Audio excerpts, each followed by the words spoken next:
it's really not about putting women in the middle of the conversation. It's just about letting us work, Yeah. We just want to work. And that's the end of the story.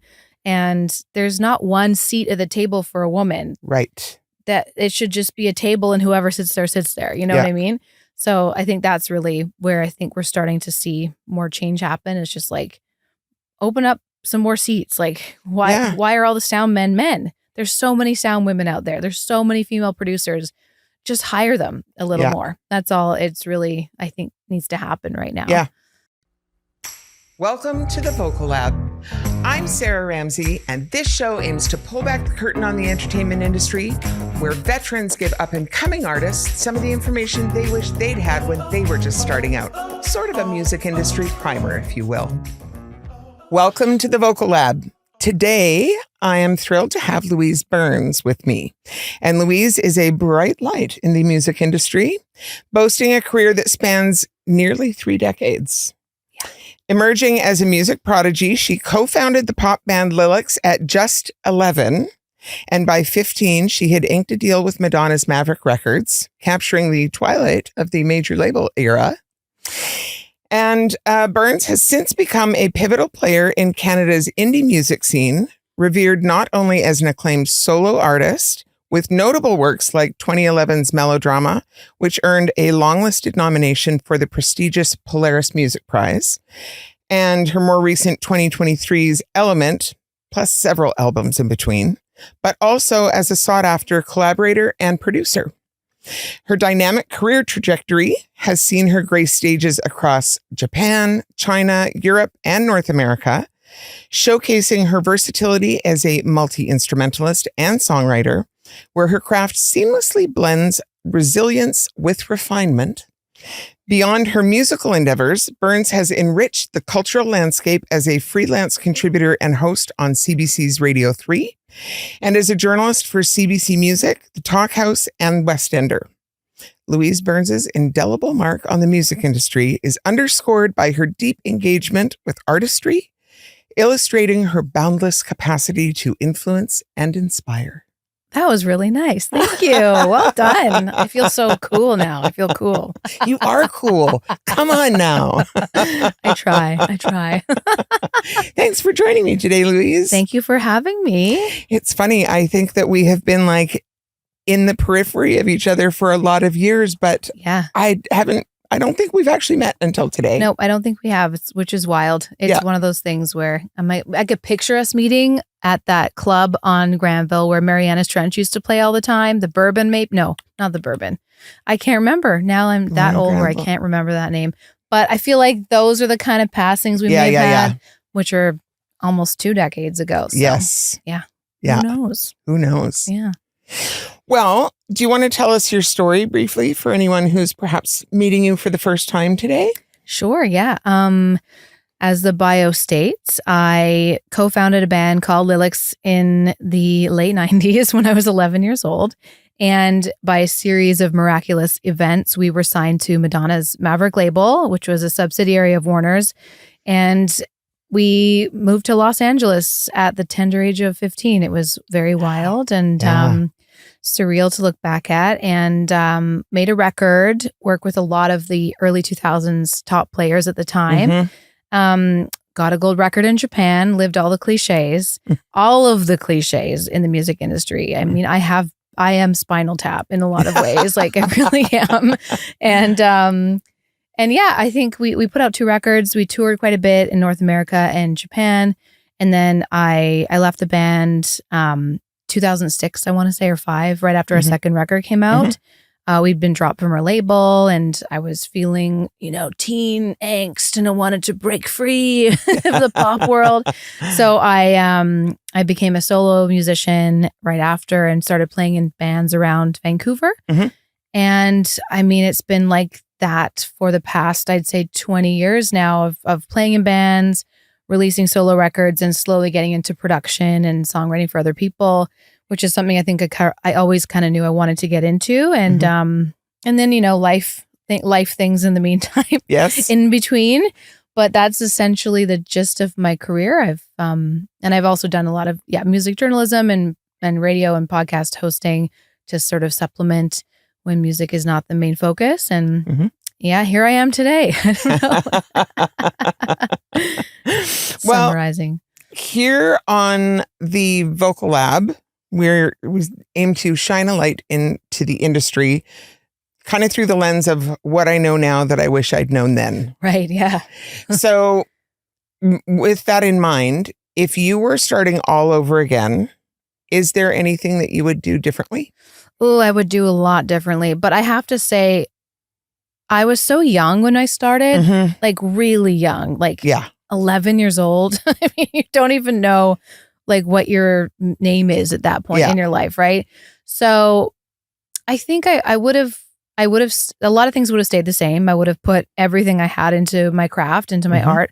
And I would have probably learned how to stand up for myself at a Mm-hmm. younger age. I would have probably, I would educate myself in how to empower myself to do things without others helping me at a younger age, Yeah. I think. But really it's about learning how to stand on your own 2 feet without people telling you that you're right or wrong, but trusting your gut and just being able to sit with yourself. Because at that age, you're so impressionable. Yeah. And, if I know I'm pregnant with a daughter, and if she wants to be a musician, I'll be like, great. But like, please wait till maybe you're 18 to Mm-hmm. go into the industry, because it is, it's not the most, I don't know, conducive to young minds, I would say. Mm-hmm. And the early 2000s, I mean, it's such a different time.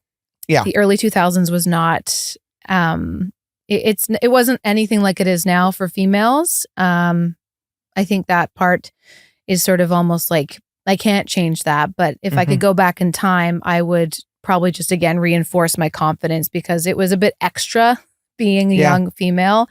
And a lot of things that sort of shaped my young brain into thinking about myself as a female musician. I wish I could erase those things, if that makes Mhm. sense. But yeah, I think honestly, it's aside from that, I would have probably done most of the same thing, just full on obsessive, loving it for the right reasons, really important. But again, confidence and protecting myself would have been a more Yeah. serious priority. And how do you think, I know you're sort of alluding to it without getting into details, and that's fine if you want to stay there, entirely up to you.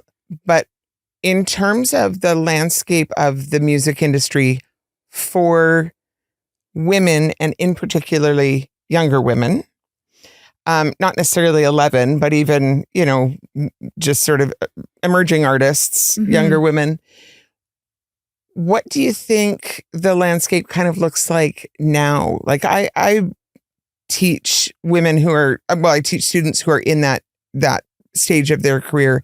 And I know that I hear from them that there are still places where they feel like if they're working with a male producer, they're getting told what to do, that their voice is not being heard in the room, Yeah. even though it's their song that they're walking in with, somebody else is telling them how it should sound at the end. Yeah. And they're afraid to speak up. So that's a lot of stuff that we talk about in a lesson setting. But what's your sort of take on that now, and how maybe it's changed or hasn't? Well, yeah, that's a really good point. And that is like probably the number one most frustrating thing about being a female artist, is that there's this entitlement that you don't get to have about your own art because you're a girl or non-binary. And that's so frustrating. And I think what has changed now is there's so many more females doing it. So you have, or people who identify as women doing it. And I think seeing yourself in positions of power historically has shown that you're more likely to follow through with your dream or your goal or your career. Back then, I love my pop stars, don't get me wrong. Mhm. I love my Pop Tarts. I like them as as ridiculous as they come. I love them. But back then, there were singers, like pop singers, like, the Britneys and the Christinas. Mhm. They were dominating the industry, and they were never spoken about with respect. It was a lot of, speaking about their bodies or speaking about the way they dressed. And it's really interesting now, because if you were in an interview and the interviewer were to comment on your body, you would shut that shit down. You'd be like, excuse me, like, what planet are you living on? What era are you existing in your head? Whereas back then it was so common for women to be spoken about in this very derogatory way. So in the music industry, we were lucky. We had a bubble, and I still remain in my bubble today. I have lots of men around me. None of them make me feel weird. Yeah. None of them. And if they do, they're not in my bubble. And I will tell them that because I have no time for it. But, I think nowadays, again, it's not perfect. And once you venture outside of your little comfort zone, you'll see that people still exist, especially on the internet. Twitter. I've seen a few threads talking about female musicians where I'm like, I want to like jump in here and like set everyone straight. But I also think Twitter or X or whatever is the toilet bowl of the internet. So I refrain. But and as soon as it becomes anonymous that way on the internet, people feel I don't know, a right to spew this vitriol that doesn't ever get spoken in person. Absolutely. It would never be said. Yeah, hopefully. And if so, it would almost be funny because it would be so like, wow. Or libelous. Absolutely. Or bigger issues could, but I feel again, like, being a female back then, it was insane. It was rough. Yeah. Our label blackmailed us into having some of the girls lose weight before they put a record out. They refused to release our record unless we worked with this producer or that producer. That still happens today. I'm not totally naive, but it certainly doesn't happen in my circle. And I now have, at least from my position, and almost 30 years deep, I have enough female mentors in my life where I could, if anything like that happened, I would probably just say, hey, what's up with this guy? And they'd be like, oh, sorry, I didn't send you the warning letter. Because we all talk, we all know. If there's a creep in the industry, we know and we tell each other. So it's a little bit more, it's easier today than it was back then. But again, I'm also a 38-year-old woman. I have a lot of experience behind me. I'm way more confident. When I was that age, I think if you were that age in this era, even, it would be challenging. It's just really about who you surround yourself with, like any industry, really. Yeah. And I think that really is the biggest, well, I don't know if it's the biggest, but it is one of the biggest challenges, particularly for young women coming into the industry, is it happens at a point in time when you don't have enough life experience to have developed the confidence to sit firmly in your own shoes. Exactly. Yeah. And one of the most interesting things I see repeated over and over again, I'm sure you see this too, is like the lack of female, there's a lot of like female conferences and things that are geared towards women, which are really important because we need to see each other succeed in order to feel motivated.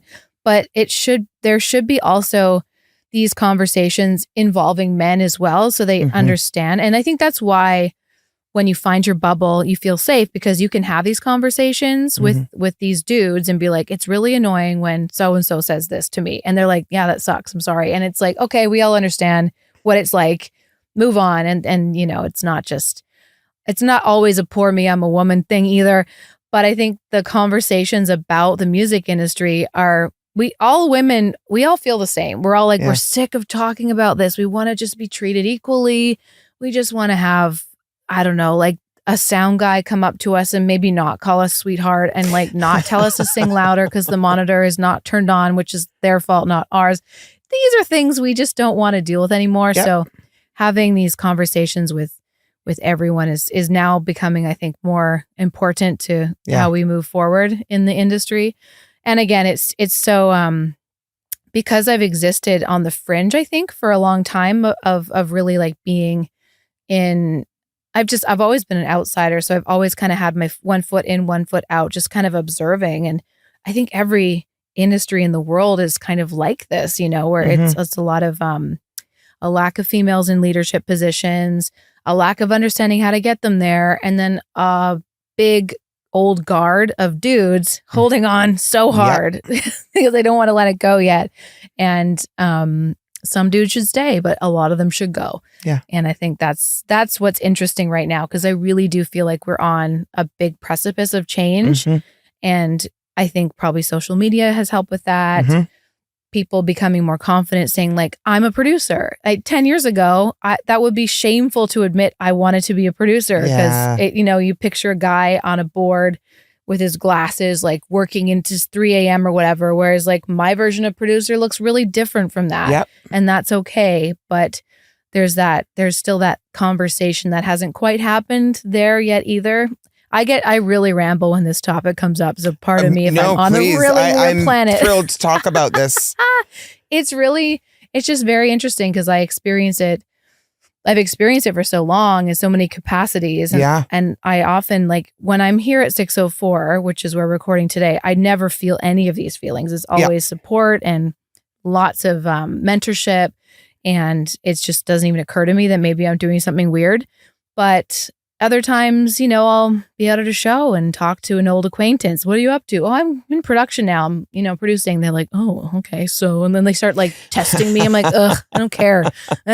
No, I don't own a Juno. Sorry. Like, wrap it up. It's really, now I just don't care. And that's a really nice place to be. But to summarize, the landscape has changed so much, yet so little at the same time. And I think that's because we're now only starting to learn how to make that change a bit more tangible. Yeah. Yeah. And it takes a lot of voices making a lot of noise for a long period of time. Yeah. Yeah. For there to be tangible, long-lasting change. Yeah. And I think I have so many thoughts on this subject because I haven't thought about it for a while because my brain has just been like floating around in this like moment. But I think that there's a lot of conversations to be had where it's kind of really about not necessarily, how do I phrase this?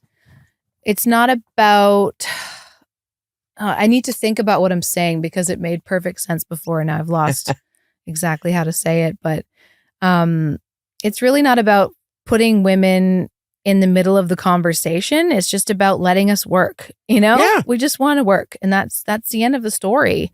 And there's not one seat at the table for a woman. Right. That it should just be a table and whoever sits there. You know what I mean? So I think that's really where I think we're starting to see more change happen. It's just like, open up some more seats. Like why are all the sound men? There's so many sound women out there. There's so many female producers. Just hire them a little more. That's all it's really, I think, needs to happen right now. Yeah. Yeah. Yeah, absolutely. So circling back a little bit, but I loved that rabbit hole that we went down because I think it's a really important piece to talk about. Totally. Yes, absolutely. But looking back on your own career, if you were starting all over again. Yeah. Is there anything that you absolutely would do the same all over again? Oh, yeah. I think I would, again, I've always had this thing, which for better or for worse, where I just care about the art. And I know it sounds really pompous and a little naive because I know that business and commerce are a really big part of the industry and it's the whole point of the industry. No one cares about your poetry you hide in a drawer. But for me, I'm really serious about the craft. That's all I care about. And that's, again, not necessarily put me in a good or bad place. It's just when I feel myself, I am writing a song for myself and or like to try to get a better song out of myself or whatever. I'm obsessed with the craft. And I think that's something I would never change about myself. I've had a lot of opportunities that I have totally screwed up, if you will. But I don't really regret any of those things because I don't think they were right for me. And that part I feel pretty strongly about is just no matter what, I would always do the same is just be really, really into the music, making music. Like that's the whole point of it for me. Again, for better or for worse. I'm not the best business person you've ever met. I will tell you that. But I think that, that's why I surround myself with people who are. Yeah. Well, and I think that that's actually the smart way to be. I mean, as artists, this is another thing that I talk about with students frequently. The minute that you want to become an artist in a professional capacity, you now own a business. That's very true. Yeah. And as business people, entrepreneurs, the smartest choice that you can make is to surround yourself with people who are better at the things that you are not good at than you are. Yes. Totally. That is the smartest thing you can do. Yeah. Is recognize what your own strengths are and what your own weaknesses are, and where you are going to be, you and your business are going to be best served by surrounding yourself with people who are strong in the areas where you are weak. Absolutely. That's so true. I approach a lot of my production like that, actually. Yeah. The business side of production, I literally learn it from asking my friends, like, how did you do this? Or how to get better at a certain type of, I don't know, program or whatever. I will just ask my friends because I know they're better at it than I am. And that is totally the best way to be, I think. Nobody is an island. Yeah. It sounds romantic, especially, I think maybe some people, if they feel like they're sort of shunned from the industry or haven't had their big break or whatever, it's like, well, screw everyone. But I don't think that's the best way to approach it. I think everyone has something to offer. And knowing your own strengths too is really important. But yeah, I think that's so, delegating your weaknesses is everything. Yeah. Really is. Well, and I think that there's actually just been a big shift in the thought around that. I think I've got a few years on you. I'm older than you are, but I think when I was a kid, and probably still when you were a kid, the teaching perspective was that you have to teach kids to be good at everything. We have to be good at English and French and math and history and social studies and. Mm-hmm. And I understand why in school you actually have to learn a little bit of everything just to be a well-rounded human. Yeah. So I get that. But I think there's been a shift in thought around how much energy do we put into getting good at the things that we are not good at? Yeah. And how much of that is like kind of misplaced effort and energy versus how much energy do we put into getting great at the things that we are good at? Yes. And how do we learn how to turn those into careers? Yeah. I totally agree. And how much more does that benefit society for us to be great at what we're good at and leave the places that we're not good to people who are great in those areas? Absolutely. Yeah. Education is so interesting. I left school at high school, which I'm so grateful for. Yep. I went homeschool and I loved it. My grades went up. I was happier. I took an extra year and a half to finish because I was touring, but I loved it because I was able to sort of just like literally put minimal effort into things I did not care about and put the most effort into things I did care about and that I knew would serve me, like English and creative writing and, some social studies or whatever. And then flash forward, university, I've done the university path as well. And it's fascinating when you approach it as an adult with all of these years. Like I graduated from university at 30 and all of my classmates were 19, 20, and they all had no idea, not all of them, but a lot of them, because I took obviously like a liberal arts, general creative writing degree, but a lot of the people in school were not really sure what they were doing. And then you end up seeing a lot of people with really crazy educations in totally different positions because that's what was available for jobs. And I think that's so, I don't know, it's really interesting as I've tried to create a career outside of that whole system, which is something that you make up as you go in itself.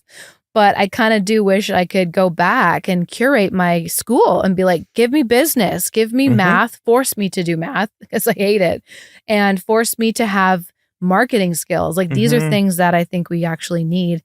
And it's really, it's just, time, wisdom. Getting older gives you the craziest perspectives on these things when you think about it. You're like, oh my God, what was like gym class? Like why? Right. I get why, but like also, I'd walk home every day during my gym and woodworking classes because I'm like, I don't need this. I don't need woodworking. It's cool as hell. Like I wish I did, but like, yeah. I also, really mostly just as an aside, but I went back to school as an adult as well and did an arts management program.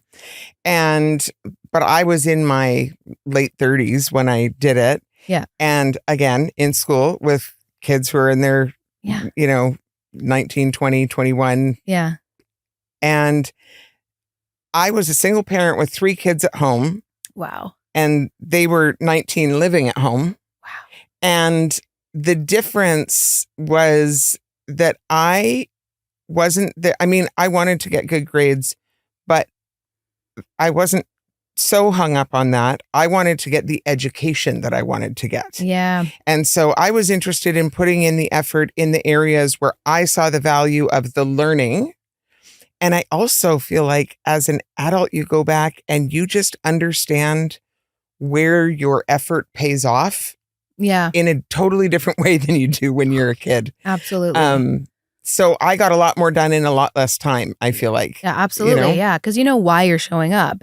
And I mean, who knows? Everyone pays for their education differently, obviously. Yeah. But you know who's paid for your education Yeah. if you're older, right? And it's a little different for, I mean, as a young person, if I were to enter university as a 19-year-old, I'm sure I would be as drifty and confused as the rest of them. Yep. But I'm so aware now of how much it's such a different approach when you have the wisdom and choose to go back to school and be like, wait a minute, we're doing this all wrong. Like all of this is wrong. Unless you're going, doctors, lawyers, like there is a path for certain jobs that make sense.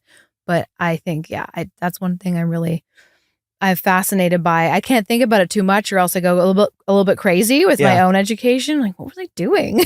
Yeah. Why wasn't I in computer science? Like, I know. When you realize what skills would actually make life like easier in your career down the line. Yeah, absolutely. And I mean, I could still go back. I'm not saying but at this point, I don't think I don't know if I would go back for like a full degree in business at, a university. But I also think there's so much education that's available to us now outside of a traditional academic institution. Yeah. I am part of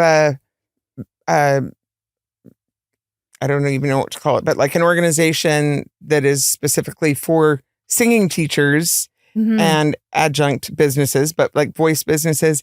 And there's both education that's like voice education, but also so much business education. And I've done 2 like intensive accelerator year-long courses with them that are more about the business side of it. Right. And I'll tell you, that has been more pertinent information than some of the information I got in an academic setting because it's targeted. Yeah. Right. Absolutely. And I think a lot more programs like that, organizations like that exist. Absolutely. Non-accredited. Yeah. Because we all know that accredit doesn't always mean, you don't always need an actual It really degree. depends what you're doing with it, right? Yeah, exactly. A degree matters if you're going to be a doctor. For sure. Yeah. A degree doesn't matter. Well, and even in music, a degree might matter. A degree matters if you want to teach in a college or university setting. Totally. A degree matters there. Yeah, for sure. A degree might matter to some degree if you're going into classical music. Yeah, I think so. Yeah. Depending on your pathway. Yeah. A degree doesn't matter at all. The learning matters. Yes. If you are going into pop or jazz or a lot of the like contemporary styles of music. Yeah, for sure. And the discipline, like knowing how to discipline yourself. Yeah. And songwriting is not like something you can drift in and out of. I think if you want to make it your career, it has to be, your obsession, your job. You got to get good at it. You got to get good at it. And you're going to write some real stinkers before you get there. That's one other thing you have to learn as you do. Yeah. Part of the process. Okay, we're going to get to that in a second. So let's talk education for a second. You were in a traditional educational setting, but then you were homeschooled, and then at that point, you went back to school as an adult, right? Yeah, that's right. And how do you feel like what did your musical education look like? I mean, we're in an industry where there's a lot of different, some people are totally self-taught. Some people are, it's like private lessons. Some people it's academia. Yeah. What did your musical education look like? And how do you feel like that has impacted your career, your work? I think I was really fortunate to do, what's it called? Royal Academy of Music? Royal Conservatory? Royal Conservatory. ARCT. That's right. that is pregnancy brain right there. Yeah. I'm like, what is it? I got to grade 3 in my Royal Conservatory. Grade 5 for me. And that was good enough. But I still look back and I'm so grateful because theory is imprinted in my head. Like I understand it and I don't have to think about it. Yeah.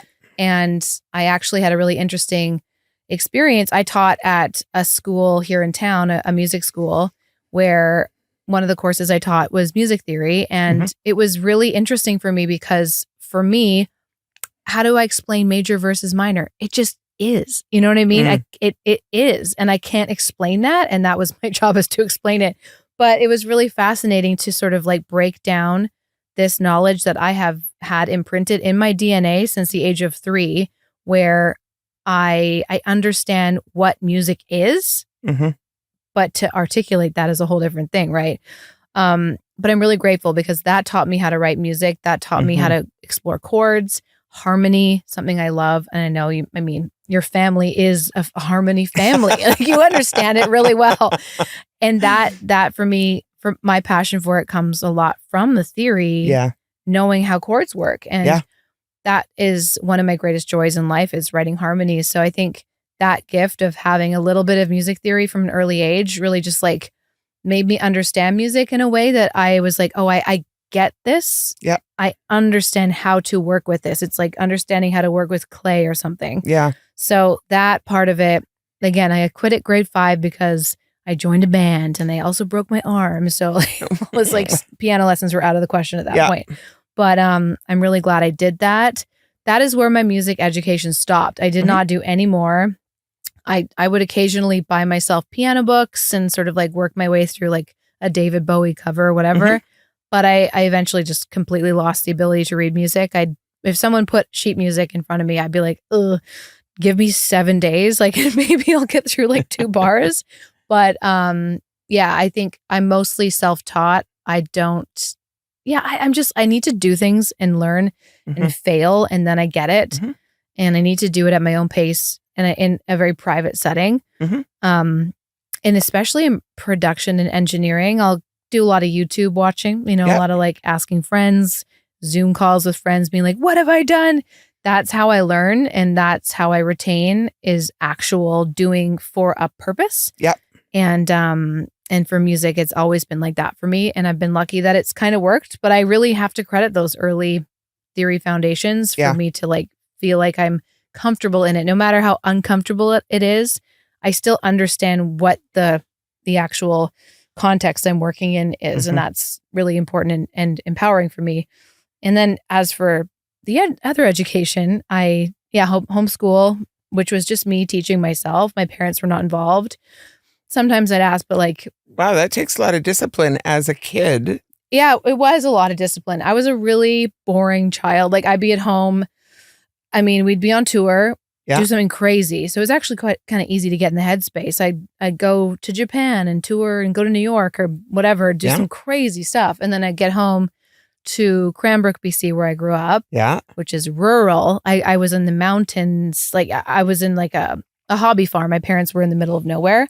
And as much as I love to like go out and, like crush a couple coolies at a bush party or whatever, like down for that. But also like you can't do that every day, 24/7. And after like going to like a crazy party in New York and coming back to that, it's fun still, but you're like, well, I don't really have a lot of, I don't need to do that. I don't need to do that. Yeah, it's not a big deal. And I wasn't that into drinking at the time. So I was just like, get school done, ride my horse, work on music, really, really, really like very same every day. And I think the discipline really did come from being in a pop band though. I mean, we had to be disciplined. No one had any time for us to be like, I don't feel like it today. I'm tired. I have my period or whatever. Like, oh, you have your period, you're dropped. Like, bye. There's 7 other people waiting at the door. So I think just knowing what opportunities I had gave me discipline. And then I just kind of like got everything else done that I needed to do through that headspace. And then university was sort of like a little bit of a drifty, like late 20s idea, just to like, I don't know what I'm doing with my life. I'm going to go educate myself because structure comes with even just showing up for school every day, right? And I liked that part of it. But again, I'm glad I did it. It just, I wish I'd maybe chose something different. I didn't really need to learn anymore. That's not true. I always need to learn. Like, no one ever knows everything. Right. And I did learn a lot, and it was amazing, and I'm lucky I got to go. But I think I would have just maybe taken some more like courses on things I would never teach myself, like business, like marketing, like computer science. Yeah. But I'm glad I did it. I think it's important to educate yourself in any capacity. It doesn't have to be university. It can be anything. Just reading a book, like just keeping your brain stretching and realizing that you don't know anything. None of us know anything. Yeah. And we're always, I believe in being a constant beginner. That really resonates with me. So. Yep. Yeah. I also find like the periods of time that I go through in my life where I sort of get focused on something and I stop actively learning because I'm just in the doing part. Yeah. I feel like my brain turns to jello a little bit. God, yes, totally. Yeah. I find myself, the sort of definition of me being at my mushiest is just looking at Pinterest, but I'm not looking at anything. I'm just looking at it. Yeah. Where I'm not engaging what like in a good brain Pinterest, glance or whatever is looking up how to do something. Yeah. But generally, if I'm like in the middle of something and I have nothing to give, it's just mush brain. I'm just looking at images and I don't even know what I'm doing. Yeah. Just mindlessly scrolling, whatever, right? Yeah. It's a nice bouquet. Oh, this is great. Ooh, it's dates covered in chocolate. Very nice. Like that really, manicure is lovely. Yeah, totally. I'll save that. I've done a lot of work today. That's me at my worst, I think. Can you talk about the relationships that you feel like have been really important in your career, getting you like to where you are today? I'm not necessarily asking you to name names, although you can approach it however you want to. Yeah. But I think one thing that becomes clear with like every guest that sits in the chair here is how much in music is really a networking industry, right? Yeah, for sure. And so how much we rely on and grow through our relationships. Yeah. So do you want to talk about that a little bit? Sure. Yeah. I guess for me, I really attached to people who I know that I can trust and are honest and are in it for the right reasons and have like the lowest possible amount of bullshit. Because I can't. Like if somebody is full of shit, I just can't do it. I can't. I don't feel like it, even if that would be good for me. No. So I would say, obviously we're in the house of Simkin here. Yes. Jonathan Simkin has been a huge influence and a big, big person in my life because he managed Lillix from our first days of being signed. He still gives me opportunities today as a producer. And my records have all come out on Light Organ, which is the 604 indie side. Yep. And he's been a really great mentor. I think he's been always he's never treated me like a silly woman, you know what I mean? And if he ever does by accident, it's a joke, it's just so aware. So definitely Jonathan. And I think, there's a lot of people that work here that are really, really big in my life. Like all of the producers who work on this side, the in-house producers like Colin Jens and Kevy, of course. And Jared Manierka and all of the people who come and go as engineers are all huge in my life because I'll just grill them with questions like, how did you do that? What do you recommend for this? That's like really, really big for me. And of course, like Kessie, who I listened to the interview on the way here with, she's been in my life almost as long as Jonathan and just watching her sort of like be at the beginning of the business with me, a couple of like silly 20-year-olds running around being like, wee, we're at a show. We're drinking really bad red wine. And then now Kessie's this powerhouse, right? Yeah. Like, which is like, of course, watching her build her family and her business up like that is really inspiring to me, especially right now. Yeah. And of course I have a lot of people outside of Vancouver.